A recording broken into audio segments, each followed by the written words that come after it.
De acuerdo, pues muchísimas gracias, Jaime. Y bueno, buenos días, buenas tardes a todos, depende de dónde os conectéis. Eh, Creo que bueno, es muy interesante este Summit Perú Digital, entonces quiero agradecerles por la invitación a la Cámara de Comercio de Lima. Creo que bueno, hay pocos eventos de este tipo de dimensión, hay muchos, pero lógicamente creo que este tiene un enfoque bastante interesante. Así que muchas gracias y encantado de estar aquí con ustedes. Eh, Mi nombre es Francisco Velasco. Para no ocupar tiempo hablando sobre mí, les dejo el enlace a la página web donde pueden encontrar cualquier tipo de información sobre mí, mi historia, e incluso suscribirse a una newsletter que tengo activa. Yo en la actualidad soy socio director de una entidad que se llama OIC, Open Innovation Community. Básicamente es una red de profesionales que actuamos de forma descentralizada y que ayudamos a que las empresas, las universidades y las administraciones públicas sean líderes en innovación. Ese es un poco nuestro cometido. En la charla de hoy vamos a hablar, como introducía Jaime, del futuro de la Open Innovation y vamos a ver cómo se conecta esto con los conceptos de blockchain y de NFTs o NFTs. Luego explicaré lo que es todo esto. Entonces, para ello vamos a partirlo en dos trozos, digamos. El primero les voy a explicar un poco para aquellos que no estén muy familiarizados qué es la Open Innovation y qué tipo de estrategias de Open Innovation son habituales a día de hoy. Y en la segunda parte les voy a explicar un poco ese futuro de la Open Innovation y cómo eso se conecta con blockchain y con los NFTs.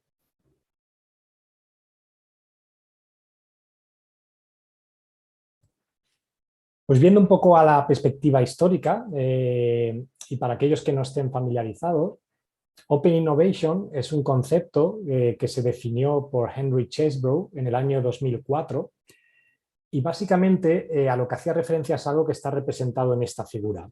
Si imaginamos una organización, una empresa como un embudo, donde a un lado tenemos todas las ideas, proyectos de investigación, patentes, tecnologías con las que se encuentra y en el extremo tenemos un poco aquellas que son las que al final acaban a través del proceso de innovación consolidándose en productos en mercado. En este contexto, la innovación cerrada sería aquella en la que todas esas ideas fluyen desde el principio hasta el final como cosas que ocurren internamente en una organización. Mientras que el concepto de Open Innovation, tal y como fue definido, a lo que se refiere es a una innovación que se nutre de conocimiento externo para poder sacar productos y servicios al mercado. Entonces, en este caso, utiliza colaboraciones con externos, utiliza tecnologías externas, patentes externas, a veces incluso exporta tecnología propia o patentes al exterior para identificar mercados alternativos y con ello acaba sacando productos al mercado. Hoy día la verdad es que es difícil concebir la innovación sin un concepto abierto. Esto ya se ha generalizado mucho, han pasado casi 20 años y hoy día es difícil pensar en una organización que innova de manera cerrada. Pero hay que entender el concepto porque a una fecha de hoy hay mucha empresa, sobre todo a nivel pequeño, que muchas veces se ven obligadas a hacerlo de forma más cerrada, ¿no? Pero ¿cómo se materializa esto a nivel práctico? Lo que quiero es ponerles algunos ejemplos de estrategias, si ustedes son una empresa pequeña, por ejemplo, de estrategias que pueden optar para hacer innovación abierta. Y eso está basado en modelos que ya se han convertido en casos de estudio habituales. Entonces vamos a hacer un repaso a varias, ¿vale? Para entender el concepto de Open Innovation. El primer caso de uso de Open Innovation es la transferencia tecnológica. Si tenemos, por ejemplo, un resultado de investigación y desarrollo que sale de una universidad y este se protege con una patente y se licencia a una empresa para explotarlo, todo ese proceso es lo que se denomina transferencia tecnológica y sería uno de los casos más habituales de Open Innovation, que no tienen por qué ocurrir de universidad a empresa. Esto es un error conceptual. Puede ocurrir en múltiples direcciones, ¿no? Y las empresas también a veces hacen transferencia tecnológica entre ellas. Otro caso de Open Innovation que se ha extendido bastante es el diseño de premios de innovación que utilizan corporaciones para premiar al empleado que tiene la mejor idea. Entonces, muchas veces desde un departamento de I+D se abre externamente una competición de premios y de esta manera se detecta personas en las unidades de negocio que pueden aportar ideas a resolver algunos problemas. Esto de nuevo es una manera de abrir y de capturar, digamos, ideas y conceptos externos. Hay una empresa como es Naturgy, la empresa de gas española, que bueno, ha diseñado y ha funcionado muy bien con el modelo de premios de innovación. Otro caso que podemos ver es la creación de fondos de capital riesgo corporativo. Esto es bastante común, ahora lo vemos en muchas grandes corporaciones. Básicamente definen una serie de retos tecnológicos y de negocio, preparan una convocatoria con todas sus bases, la lanzan exteriormente, crean un fondo donde básicamente movilizan plata y lo que hacen es que ofrecen financiación a cambio de participaciones a aquellas empresas o startups que trabajan en la resolución de esos retos. Esto es un modelo que funciona muy bien y que muchas grandes corporaciones utilizan a día de hoy. Otro ejemplo, este me gusta bastante, es el que podríamos llamar Media for Equity. Es un caso de innovación abierta que se ha usado en la industria de los medios de comunicación. Y aquí tenemos el ejemplo de Grupo Prisa o A3 Media, que lanzaron una convocatoria llamada Media for Equity, y en este caso lo que hacen es invertir en startups, adquieren participaciones, pero en vez de darles plata por adquirir, digamos, participaciones, lo que les dan es publicidad en sus medios. Esto es una manera de ver que muchas veces la innovación abierta, el intercambio no siempre es monetario, a veces mediante tu mejor activo, ¿no? A veces es dando acceso a instalaciones para hacer pruebas de concepto o en este caso nada más y nada menos que dando publicidad. Y esto ha dado lugar a la emergencia de startups como la Nevera Roja, Globo, Wallapop, Fintonic, que son bastante, conocidas acá en España. Otro caso de innovación abierta es el lanzamiento más público de retos globales. Aquí tenemos el ejemplo de un programa llamado Connect and Develop que desarrolló Procter & Gamble hace algunos años. Básicamente publicaban en una plataforma retos tecnológicos y de negocio muy detallados, lo cual muchas veces puede resultar incómodo para una empresa porque están poniendo a la luz pública sus mayores problemáticas, pero básicamente haciendo esto lo que han conseguido es establecer múltiples acuerdos de colaboración con muchísimas organizaciones y sacar productos y convertirse en una de las empresas más innovadoras del mundo. También a veces la Open Innovation se utiliza con el propósito de captar talento y también ha habido casos como el programa Open Innovation Challenges de General Electric, donde mediante una plataforma online lanzan retos dirigidos al público en general para que aporten ideas para resolver problemas. Y las mejores ideas las premian, a veces con becas de estudios, a veces monetariamente, pero sobre todo esto lo que les sirve es para detectar talento para futuras contrataciones laborales. Esto es una aplicación más en el ámbito de recursos humanos de lo que sería la Open Innovation. También hemos visto, y esto les será muy familiar para todos ustedes, la creación de clústeres tecnológicos, de hubs. Esto se ha promovido mucho por las administraciones públicas, por asociaciones empresariales, y lo que permite al final es que haya mucha proximidad, hacer, digamos, una acción de lobby más potente al agruparse empresas del gremio y hacer muchas colaboraciones cruzadas, ¿no? Pero sí que hay un ejemplo muy particular que fue el de Philips, que digamos, lanzó su propio campus tecnológico en 2003 y lo que hizo es invitar a muchas empresas a ubicarse físicamente en ese campus y a cambio les ofrecían herramientas para proyectos de I+D, acelerar negocios, y esto pues produjo mucha proliferación de nuevos productos y servicios. Y un último caso es, por ejemplo, la propia plataforma que comentaba al inicio que hemos desarrollado. Al final, en este caso, lo que se utiliza es la inteligencia colectiva. Entonces, mediante un híbrido entre empresa y asociación, lo que conseguimos es que cuando un cliente tiene una necesidad muy específica, creamos equipos a medida. Esto es una forma de digamos, captación de talento abierta, por lo tanto, de Open Innovation. Capturamos equipos a medidas que están adscritos a esta red y con eso conseguimos como tener equipos de alto rendimiento para hacer, digamos, consultorías muy a medida para empresas. Y es un modelo que está funcionando bastante bien. Habiendo hecho este recorrido de lo que es la Open Innovation, ahora podemos hablar del futuro de la Open Innovation, ¿no? Y nos aproximamos a esta conexión con lo que anticipamos al inicio, ¿no? Lo que es blockchain y los NFTs. Entonces, lo que quiero es explicarles cómo la innovación abierta, la Open Innovation, ahora que conocen bien con ejemplos lo que es, cómo va a evolucionar con la aparición de blockchain y de los NFTs. Pero antes lo que quiero es explicarles de forma muy esquemática, intentando que nunca se les olvide, lo que es blockchain y lo que son NFTs. Son términos muy de moda, sobre todo el de NFTs y el metaverso, etcétera, y muchas veces cuesta entenderlos. Entonces voy a intentar de forma muy sencilla explicarlos para después ir a cómo la Open Innovation va a evolucionar. Aquí tienen una definición de blockchain. Yo es de las que he visto que me han gustado más. Esta la elaboró IBM y es una definición que ha evolucionado mucho con los años. Esta quizás es de las más actuales.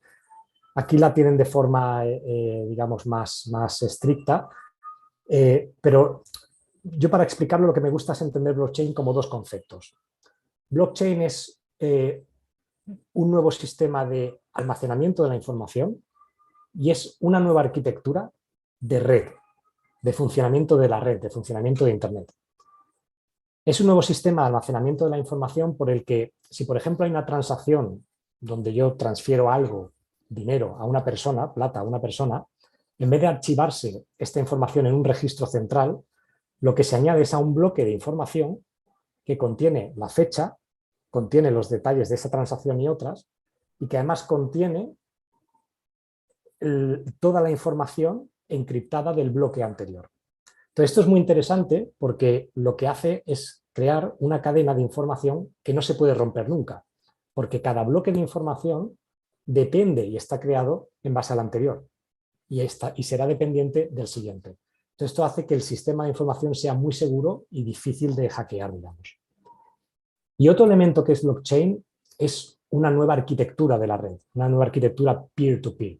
¿Y qué quiere decir esto? Probablemente recuerdan el surgimiento de Napster hace muchos años, donde se intercambiaban archivos usuario a usuario. Pues esta es la lógica que tiene blockchain. Es una arquitectura donde si, por ejemplo, un usuario quiere enviar plata a otro, lo solicita la transacción, esta se retransmite en una red peer-to-peer que se llama. Todos los nodos que son computadores con capacidad de computación suficiente que están conectados a la red utilizan un algoritmo, una ecuación matemática que está recogida en algo que llamamos contrato inteligente o smart contract, y mediante ese algoritmo verifican que la transacción es correcta y la prueban. Entonces la información aprobada se añade a un nuevo bloque de información y se sube de nuevo a la blockchain. Entonces de esa manera la transacción queda completada. Todo esto que puede parecer un paso complejo es un sistema que es altamente transparente, es un sistema que es muy difícil de alterar o de inmutar, es un sistema que rompe con la necesidad de intermediarios y que es muy seguro y muy rápido. De hecho, una transacción monetaria internacional suele tardar 2 o 3 días, mientras que si la transacción se realiza a través de la blockchain, se puede realizar en menos de 10 minutos. ¿De acuerdo? Solo un segundo, disculpen.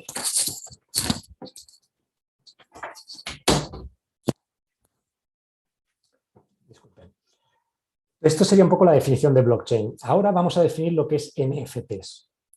NFTs son las siglas de Non-Fungible Token. Y la mejor forma de entender lo que es un token o un Non-Fungible Token es pensar en una ficha. Imaginen, por ejemplo, cuando van a lavar el auto, en muchas gasolineras le dan una ficha a cambio de un valor económico. Entonces esa ficha tiene un valor monetario, digamos, y esa ficha le da derechos a utilizar un servicio. Esa ficha la mete en una maquinita y entonces se activa la máquina de lavado a presión, por ejemplo, ¿no? Entonces, digamos que por una ficha que tiene un valor económico, tienen derecho a utilización de un servicio. Pues esta es la mejor forma de entender un token o un NFT, que es un token que opera a través de la red, de forma virtual. Entonces el token al final es una ficha virtual que puede representar un activo, propiedad, o puede representar un derecho a utilización de un activo y que son gestionados y transferidos en la red. Y eso está muy relacionado con otro concepto que se llama tokenización, que a veces se le llama tokenomics, y que es el proceso de definir y crear tokens virtuales para operarlos digitalmente. Entonces, con esta definición de token, lo mejor es entender un NFT como un elemento que representa propiedad en el mundo digital. Puede representar propiedad de un activo o puede representar derechos de utilización de esa propiedad o ese activo.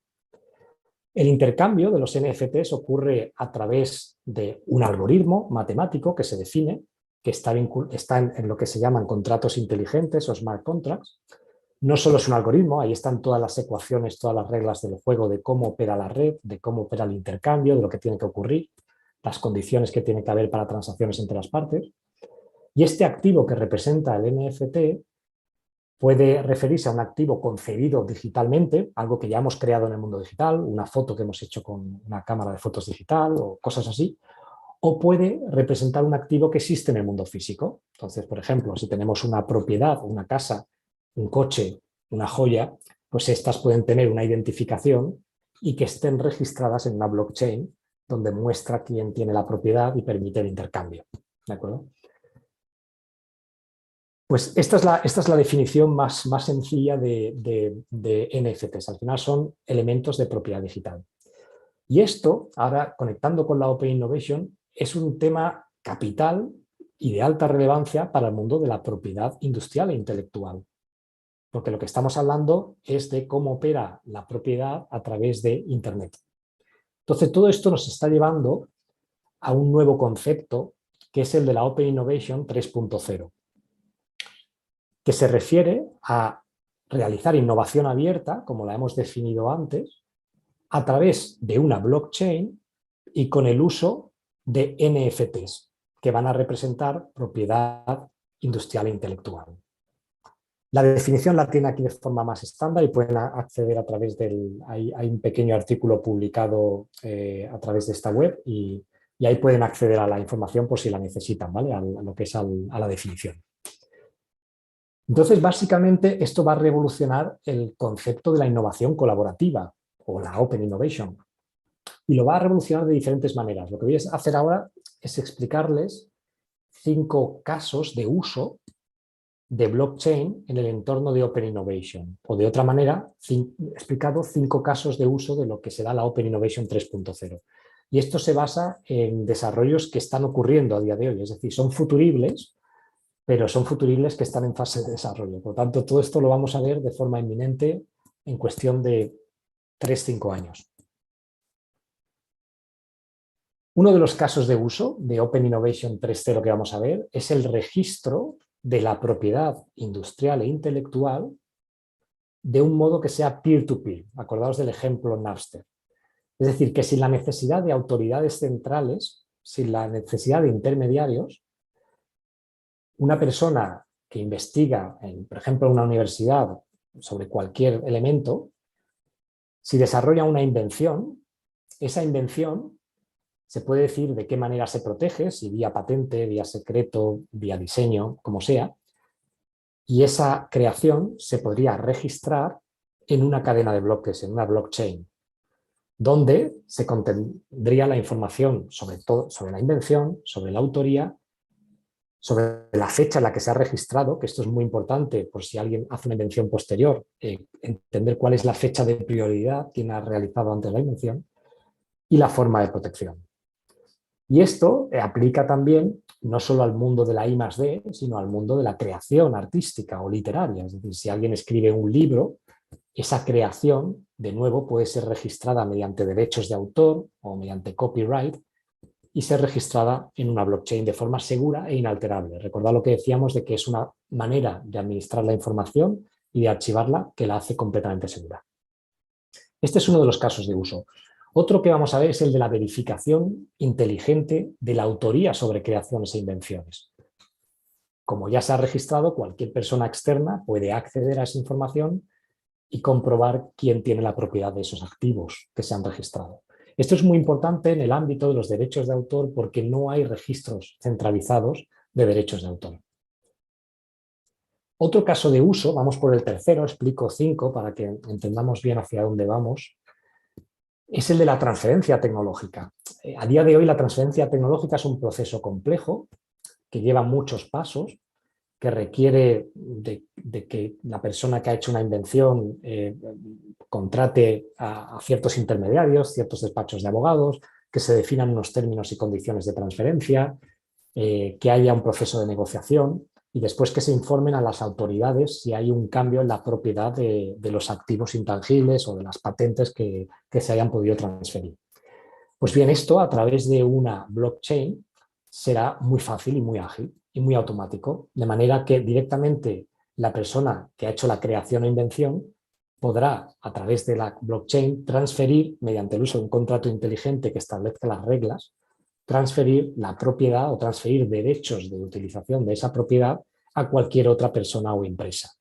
Y esto podrá ocurrir de forma automática sin necesidad de intermediarios. Esto, lógicamente, va a suponer muchos cambios en el rol que a fecha de hoy tienen muchas agencias intermediarias, ¿no? Y además puede suponer un avance en la estandarización de todas las cláusulas que suele haber en contratos de licencia de propiedad industrial, ¿de acuerdo? Que realmente son a veces un poco conocidas y una plataforma que permite hacer esto, pues estandarizaría ese tipo de contratos. La penúltima aplicación o caso de uso que les quiero explicar tiene que ver con, este es muy interesante, con nuevas formas de financiación de la I+D que van a surgir. ¿Y cómo va a funcionar este proceso? Básicamente, si tenemos un activo de propiedad industrial o intelectual, por ejemplo, una patente, o incluso si tenemos una startup tecnológica, una empresa tecnológica de base tecnológica, ¿no? Ese activo o esa startup se le puede realizar una valoración económica. Imaginemos que una patente vale 5 millones de dólares. Podemos iniciar un proceso de emisión de tokens, de NFTs. Recordaros, son activos, participaciones digitales. Entonces se pueden, por ejemplo, emitir 5 millones de tokens que tienen un valor unitario de $1 cada uno. Y después se puede iniciar una ronda de crowdfunding o de financiación en masa por el que cualquier usuario puede adquirir determinados números de tokens. Y esto permite o traslada un concepto de propiedad compartida y a un concepto donde el usuario final puede ser un microinversor. Esto probablemente les recordará algo que ya vemos y es las acciones cotizadas en bolsa. Al final uno puede adquirir participaciones, ¿no? Pues se parece mucho, lo que pasa es que ocurre de una forma no regulada. Eso tiene cosas positivas y tiene cosas negativas, ¿no? Pero se va por procesos que se llaman de ICO, Initial Coin Offering, y aquí ha habido mucha empresa de base tecnológica que se ha financiado gracias a estos modelos. Y todo esto va a llevar, con este el último caso de uso, es muy probable que todo esto lleve a la aparición de un marketplace que sea global y que sea único para toda la propiedad industrial e intelectual. Y esto puede ser muy interesante, porque podríamos vernos en un escenario donde existen plataformas que centralizan el registro de todo tipo de creaciones e invenciones, independientemente del país de origen, y esto crearía una sofisticación de todo el mercado de la propiedad industrial, porque al final la propiedad se podría no solo transferir en el concepto tradicional, sino se podría dividir en participaciones, se podría comprar, vender, intercambiar, alquilar, e incluso podría llegar a la aparición de mercados alternativos para estos tokens. Muchas veces estos tokens se pueden utilizar como monedas para intercambio por otro tipo de cosas, intercambio por productos, por servicios o por otros activos que representan, digamos, otro tipo de tecnologías. Entonces, todo esto para finalizar, lo que quiero aquí es resumir algunos takeaways, como las claves finales con las que me gustaría dejarles. La primera es tomar conciencia de que, aparte de la moda que existe ahora con los NFTs, y aparte de que blockchain es un tema que surgió allá por el año 2009, con el surgimiento de Bitcoin, pero es ahora cuando estamos en una fase de integración. Entonces, lo que vamos a ver es que toda la arquitectura de Internet va a cambiar, o parte de la arquitectura de Internet va a cambiar y se va a basar en sistemas blockchain. Será algo que será invisible para la mayoría de las personas. Pero lo importante, y sobre todo con el concepto de los tokens, de los NFTs, es que se van a transformar los modelos de negocio de casi todas las industrias que conocemos. Y esto es muy relevante en el ámbito de la propiedad industrial y la propiedad intelectual, porque, como decíamos, los NFTs son elementos de propiedad digital.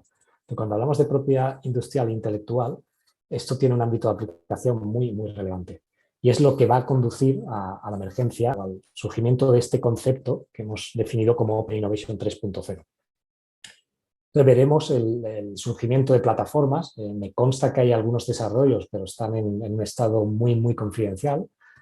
Pero hay algunos desarrollos que están apostando por la creación de plataformas basadas en Web3, esto quiere decir plataformas basadas en blockchain, que transformarán cómo entendemos la innovación colaborativa, ¿no? Entonces, al final, a través de la red se podrá innovar de forma abierta y esto pues acelerará muchos procesos de innovación que, tal y como los tenemos concebidos a día de hoy.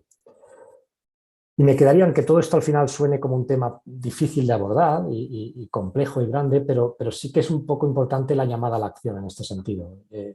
Hay muchas cosas que se pueden hacer. O sea, aunque seáis una pequeña empresa, lo importante aquí, la recomendación que siempre me gusta dar, es la de invertir, aunque sea en la medida de vuestras posibilidades, pero asumir un pequeño presupuesto para diversificar riesgo puede ser clave en este sentido. Y lógicamente embarcarnos en el desarrollo de plataformas blockchain puede ser algo complejo para empresas pequeñas, pero sí que se puede invertir en formarse a nivel de modelos de negocio y de cómo estos cambian con blockchain, no tanto en la especificidad tecnológica, sino a nivel más del ámbito de modelos de negocio. Y también es interesante en esa pequeña asignación presupuestaria para inversión el crear pequeñas unidades de vigilancia, ¿de acuerdo? Entonces, esto se puede hacer internamente o externamente, pero tener personas que estén creando como un observatorio de lo que está ocurriendo, porque hay muchos cambios. O sea, todo el landscape ha cambiado en solo 2 meses, por ejemplo, para que os hagáis una idea de la velocidad de los cambios, y crear equipos que hacen una vigilancia activa, a lo mejor de iniciativas que se están gestando, de consorcios que se están creando, donde a lo mejor uno puede entrar y participar con un rol más minoritario, pues puede ser algo bastante inteligente para diversificar riesgos en este sentido. Así que eso es todo lo que quería comentarles. Muchas gracias por bueno, a los que estáis conectados remotamente. Les dejo aquí mis datos de contacto y bueno, y pasamos a cualquier pregunta que quieran hacer.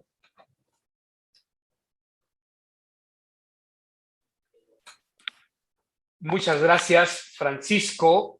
Excelente presentación. Uno de los temas, por supuesto, dentro de la gran diversidad de temas, este es un tema muy esperado, Francisco, por todo lo que se viene, ¿no? Y es muy interesante lo que tú explicas, cómo el concepto de Open Innovation se revoluciona con el blockchain, ¿no? Y que es el momento de actuar. Coincido contigo, es el momento de actuar, pues la pandemia ya nos, al margen de todo lo negativo que significó, es un tema súper sensible, por supuesto, pero ya nos dejó dentro de varias lecciones una muy importante, que los cambios van a llegar a darse de todas maneras. Es momento de actuar. Yo te comento un datito de Perú, un poco para reforzar este mensaje. Del 100% de operaciones con tarjeta bancaria que se hacían en el 2019 en el Perú, solamente un 12 o 13% se utilizaban en operaciones en línea. Finalizando el 2021, o sea, año y medio después de haber reaperturado los establecimientos físicos, este número crece de 12% a 35%. Casi se triplicó. Es una clara muestra de que las personas tenemos esa capacidad de adaptarnos y quienes lideran un negocio no deberían volver a pensar que los nuevos cambios no se van a llegar a dar en realidades como las nuestras, la europea, la latinoamericana, ¿no? Sí, muy interesante, muy interesante. Es que yo creo que estamos viendo mucho estos cambios. También incluso, aunque es un tema un poco paralelo, ¿no? Pero también el surgimiento de lo que llaman las stable coins es un tema bastante curioso porque entiendo que en Latinoamérica está ocurriendo en algunos países bueno, que el uso del USDT, que llaman, el US Dollar Coin, pues se está utilizando como forma de pago online. Entonces, básicamente, en vez de usar una transferencia que hacemos online, digamos, por alguna aplicación, pues, digamos, se puede hacer en esa moneda virtual, pero lo interesante es que están creadas con reglas que no permiten la especulación, porque es uno de los problemas en los que estamos ahora mismo con todo el concepto cripto. Pero bueno, solo por añadir algo más a lo que has comentado, sí, es muy interesante.